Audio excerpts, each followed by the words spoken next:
Hello, bienvenue sur French Aubergine. Pour la vidéo de cette semaine, j'ai envie de vous faire un petit tour de ma bibliothèque.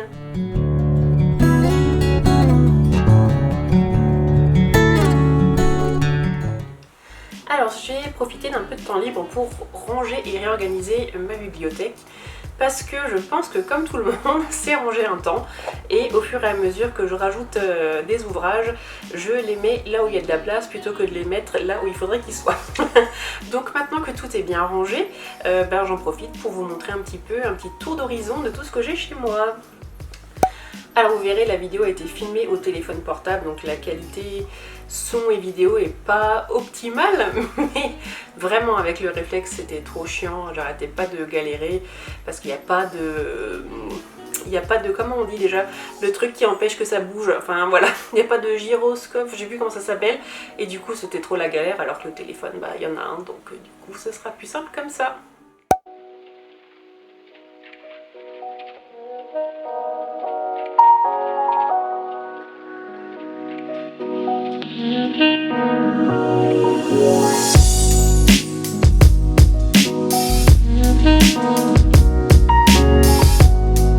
Alors chez nous les bibliothèques sont à l'étage dans un couloir.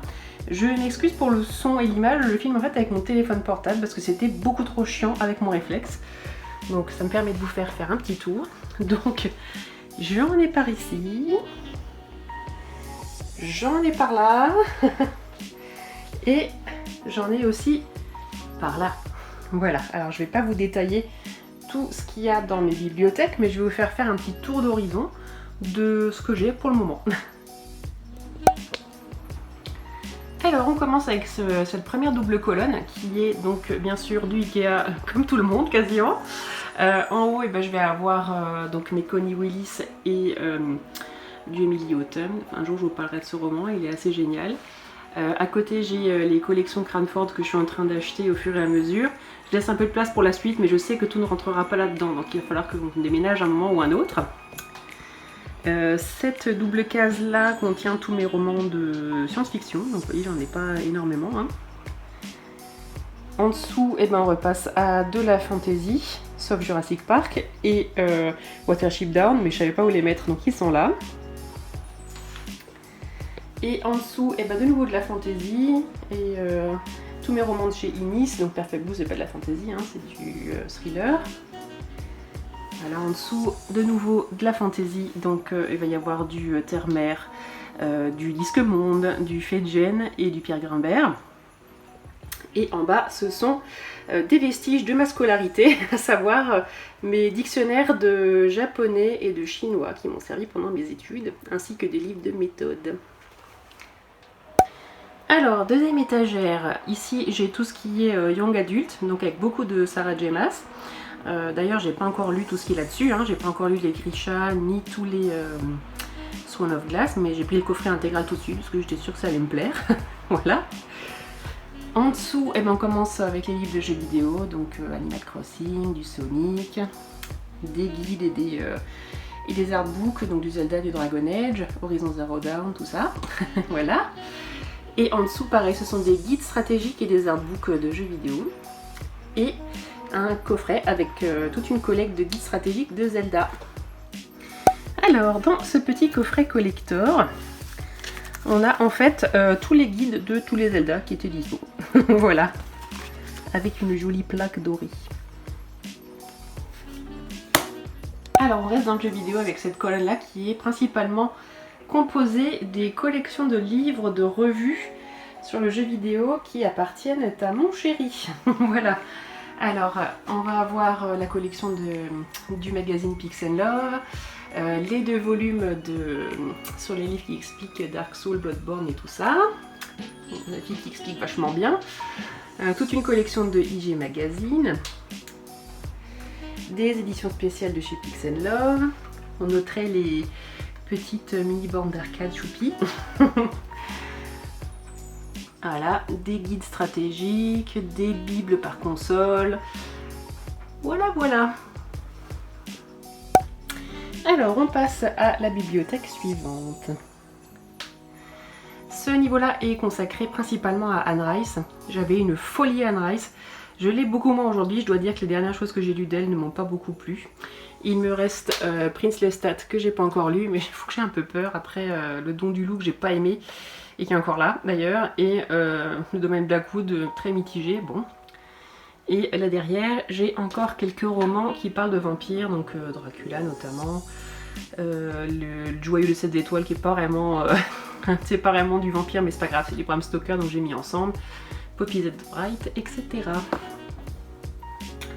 Là en dessous, ce ne sont que des livres d'art ou d'histoire de l'art. Donc il y a des artbooks d'artistes japonais, d'artistes européens, des artistes plus confidentiels aussi, un peu de tout. Il y a mon livre sur les costumes de Game of Thrones qui est une vraie petite perle. Et là en bas on continue, donc c'est des livres sur le design et aussi sur le code, et ça c'est principalement à mon chéri. Il y a des choses à moi aussi, mais c'est surtout des trucs à mon chéri, je veux dire. Alors, encore une petite étagère. Alors, par ici, eh bien, je vais avoir tout ce qui est littérature japonaise, avec une grosse fixette sur Haruki Murakami, comme vous pouvez voir. Et j'avais à un moment donné une folie, je lisais quasiment que de la littérature japonaise. J'ai mis Melian Hearn, même si c'est pas une autrice japonaise, parce que ça parle de Japon, donc pas taper. En dessous, ce sont des BD et des mangas, donc il y a vraiment de tout mélangé, hein. Comme vous pouvez voir, du vieux, du pas vieux. Et puis il y a ces deux petites choses là, je ne sais pas si ça va parler à certains. C'était des compilations de magazines de mode japonais. Je savais pas trop les ranger, alors je les ai mis là. C'est donc à l'époque un magazine où on prenait les gens en photo dans la rue et on leur posait des questions sur leur style, etc. Et je les ai trouvés super originaux à l'époque, j'en étais absolument dingue. J'avais acheté les deux volumes là, je crois qu'il y a un Foods 2 qui existe aussi. Gothic Letter et Foods, c'est les deux seuls que j'avais achetés. Et là en bas, on a de la fantasy, sachant que je suis en train de revendre tous mes Robin Hobb en français pour les racheter en anglais, parce que je trouve qu'ils sont beaucoup plus beaux, de une. Et surtout, ils sont pas saucissonnés en 50 volumes et ça va prendre beaucoup moins de place au final une fois que j'aurai tout récupéré en VO. Et là, il y a mes petites merveilles des éditions de l'Oxymore qui n'existent plus. Il y a des romans, des anthologies et des essais. Alors, qu'est-ce qu'il y a de beau par ici? Alors, le premier niveau, il y a quasiment que des classiques. Donc vraiment de tout. Du Jean Giono, de l'abbé Prévost, du Flaubert, du Balzac, du Maupassant, du Corneille. Beaucoup de choses que j'ai lues quand j'étais étudiante. Et il y a aussi de la littérature française, et une photo de mon petit frère. Et de la littérature française, du Werber, du Amélie Nothomb. Amélie Nothomb, j'en suis pas mal revenue. Le dernier que j'ai lu, donc Antéchrista, que vous pouvez voir, m'a tellement déçue que je n'en ai plus jamais lu d'autres après. Je sais, c'est un peu ridicule, mais voilà. Alors sur l'étage d'en dessous, c'est que de la BD et un peu de comics. Donc voilà les classiques. Fée tendre aux tomates, Sky Doll. Qu'est-ce qu'il y a encore de beau? Moi ce que j'aime chez les c'est les monstres. Il y a du manga aussi, Blame et Nausicaa. C'était trop grand pour aller dans l'autre étagère. Et là en dessous, eh ben, c'est pareil, de la BD. Donc il y a un peu de Disney. Il y a des Junko Mizuno que j'ai en double. Cherchez pas à comprendre. Pas mal de Le Droit et Meiyoko Tsuno. Et la dernière bibliothèque qui est là.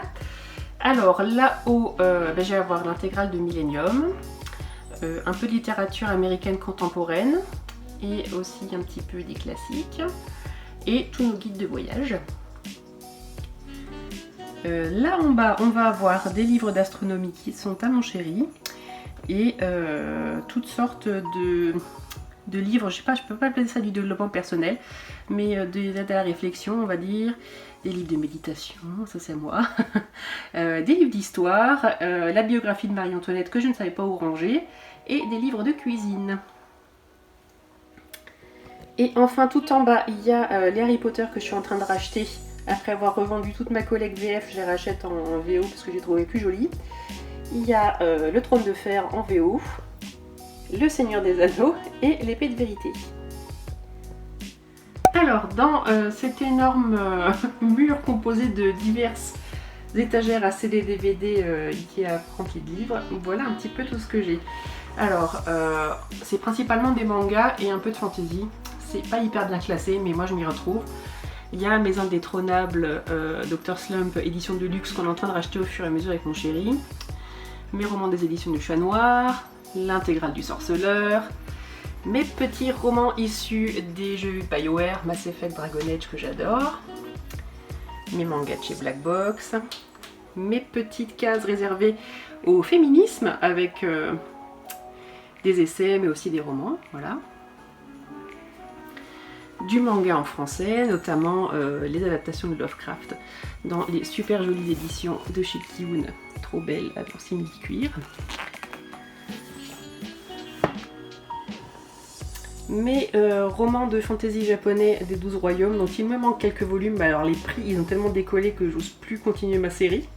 Pourtant c'est une excellente série de romans de fantasy. Mes Gun, du manga VF, Peace & Myers, la grande classe, meilleure série shoujo du monde, enfin presque. Et après là on passe à des mangas en japonais, donc Nana,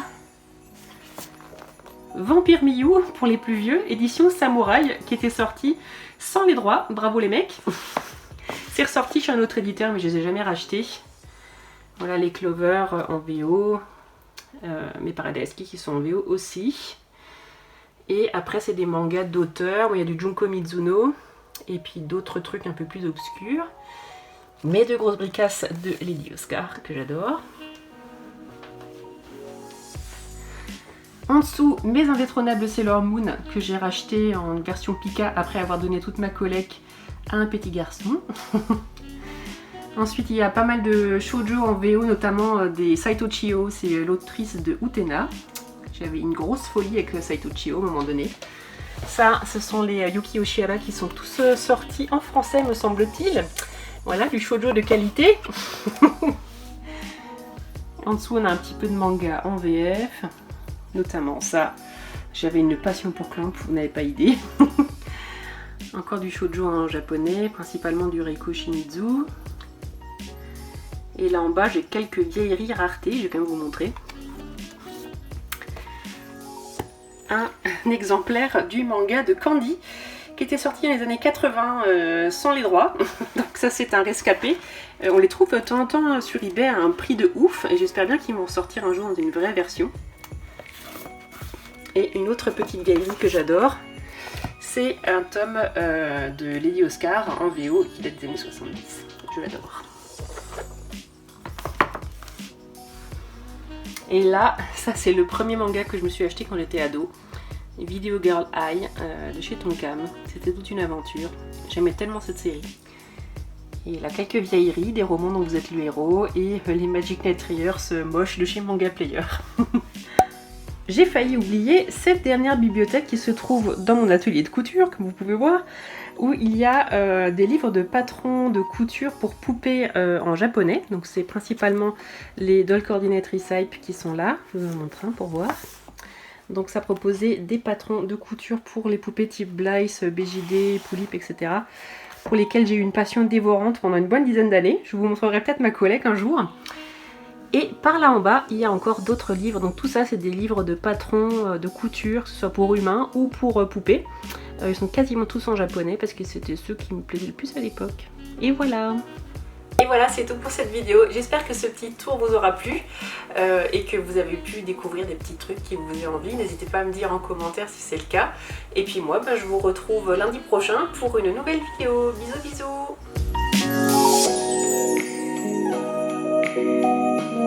Thank you.